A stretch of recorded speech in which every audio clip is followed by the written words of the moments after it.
नमस्ते दोस्तों। सोचिए अगर कल सुबह आप उठो और दुनिया का नक्शा बिल्कुल बदल जाए, हर जगह मर्द कम और औरतें ज्यादा नजर आए। क्या ये सिर्फ एक हाइपोथेटिकल थॉट है क्या, या फिर हमें प्लैनेट पर सच में कुछ ऐसा हो रहा है जो हमने कभी नोटिस किया ही नहीं है? हिस्टोरिकली देखा जाए तो हमेशा से मर्दों की आबादी थोड़ी ज्यादा रही है। बायोलॉजिकली हर 100 लड़कियों को पैदा होने पर तकरीबन 105 लड़के पैदा होते हैं, लेकिन तेजी से बदलती दुनिया में बैलेंस बिगड़ रहा है। रशिया, यूक्रेन और नेपाल जैसे कई देशों में आज मर्दों से कई ज्यादा औरतें हैं। कुछ देशों में तो 100 मर्द पर 115 से ज्यादा औरतें हैं।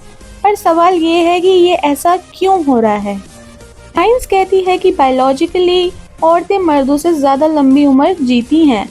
मर्दों में heart diseases, work place stress और अनहेल्दी लाइफस्टाइल हैबिट्स का रिस्क ज्यादा होता है। दूसरा, वॉर्स एंड कॉन्फ्लिक्ट्स। इतिहास गवाह है कि हर जंग और वायलेंट कॉन्फ्लिक्ट्स में मर्दों की जान सबसे ज्यादा जाती है। और थर्ड है lifestyle choices like smoking, drinking और रिस्की जॉब्स में मर्दों का रेशियो हमेशा से हाई रहा है। यानी बायोलॉजी से लेकर लाइफस्टाइल तक सब कुछ इस रेशियो को शिफ्ट कर रहा है। बात करते हैं what if impact, deep and engaging. लेकिन अगर ये ट्रेंड पूरी दुनिया में फैल गया तो हमारी सोसाइटी पर इसका क्या असर पड़ेगा? पहली चीज तो गाइस, इकोनॉमी बदल जाएगी। वर्कफोर्स में औरतों का डोमिनेंस बढ़ेगा। कॉर्पोरेट बोर्ड रूम्स से लेकर पॉलिटिक्स तक डिसीजन मेकिंग पावर्स औरतों के हाथ में ही होगी। सेकंड आता है डेटिंग एंड रिलेशनशिप्स के रूल्स बदल जाएंगे। ट्रेडिशनल डेटिंग डायनामिक्स उल्ट जाएंगी। मर्दों के पास चॉइसेस कम और रिस्पॉन्सिबिलिटीज ज्यादा होंगी, या शायद मैरिज ट्रेंड से पूरी की पूरी बदल जाए। थर्ड आती है क्राइम रेट्स की कमी।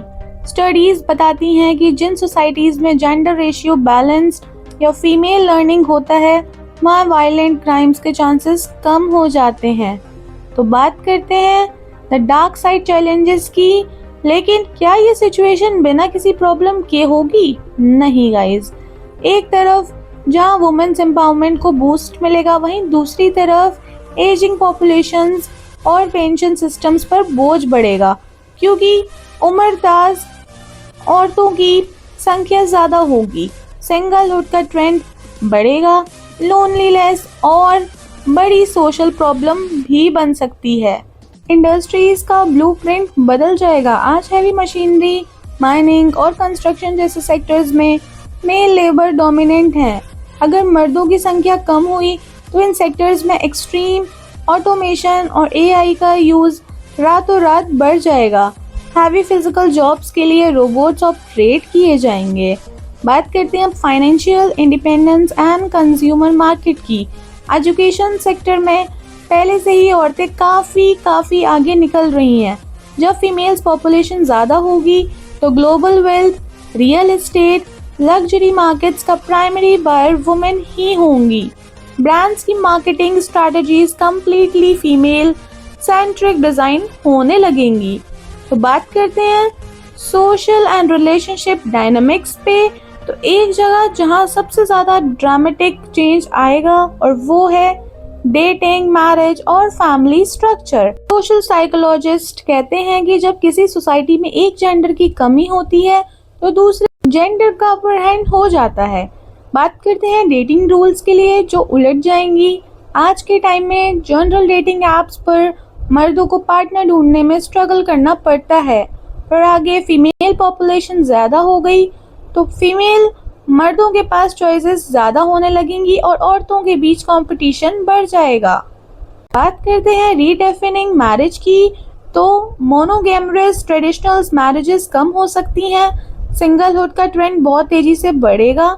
ऐसे देश जहां औरतें ज्यादा हैं, वहां देखा गया है कि वुमेन लेट मैरिजेस चूज करती हैं या अनमैरिड रहना भी प्रेफर करती हैं, क्योंकि इनकी फाइनेंशियल इंडिपेंडेंस बहुत ही ज्यादा हाई होती है।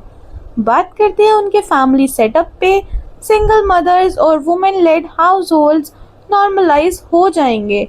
जॉइंट फैमिली या फीमेल डोमिनेटेड कम्युनिटी लिविंग का एक कल्चर वापस फिर से आ जाएगा। जहां औरतें एक दूसरे के बच्चों की अपब्रिंगिंग में हेल्प करेंगी। बात करते हैं क्राइम एंड सेफ्टी पे। एक बहुत ही एक्सपेक्ट इम्पॉर्टेंट है कि लॉ ऑर्डर और crime rates.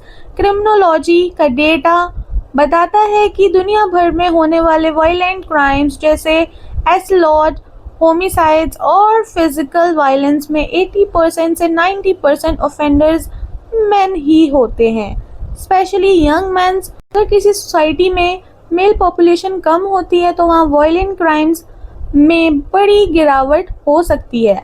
Violent crimes, street violence और गैंग वॉर्स का नंबर ड्रॉप हो जाएंगे। सिटीज रात को ट्रैवल करने के लिए कहीं ज़्यादा सेफ हो जाएंगी।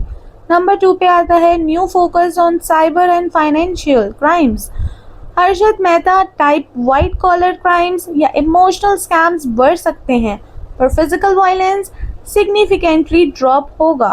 Public spaces, public transports, night life का डिजाइनिंग कंप्लीटली फीमेल के लिए सेफ्टी ओरिएंटेड हो जाएगा। चलिए जी, अब बात करते हैं द अनसीन चैलेंजेस पे। लेकिन रुकिए गाइस, क्या ये सब सुनने में एक परफेक्ट उटोपिया लग रहा है? बिल्कुल भी नहीं। इस सिचुएशन में कुछ बहुत डार्क और सीरियस चैलेंजेस भी हैं। पहला चैलेंज है ageing population and pension crisis.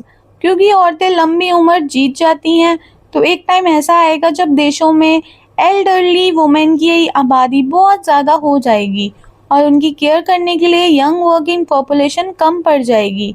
Health care और पेंशन सिस्टम्स कोलैप्स के मोड पर आ सकते हैं। दूसरा चैलेंज है male mental health and loneliness crisis. ऐसी दुनिया में जहां मर्द माइनॉरिटी में होंगे, उन पर सोशल और सोसाइशियल एक्सपेक्टेशन और बायोलॉजिकल प्रेशर अलग तरीके से होगा। वहीं दूसरी तरफ बहुत सी औरतें पार्टनर से ना मिलने की वजह से एक्सट्रीम इमोशनल आइसोलेशन और लोनलीनेस फेस कर सकती हैं। तीसरा चैलेंज है डेमोग्राफिक कोलैप्स। अगर पॉपुलेशन में सेवियर इम्बैलेंस आ गया तो ग्लोबल बर्थ रेट इतना तेजी से गिरेगा कि कई देशों की आबादी आने वाले 50 सालों में आधी हो जाएगी। इकोनॉमिक ग्रोथ स्टैग्नेंट हो सकती है। तो गाइस, बात करते हैं अब इसके कंक्लूजन पे।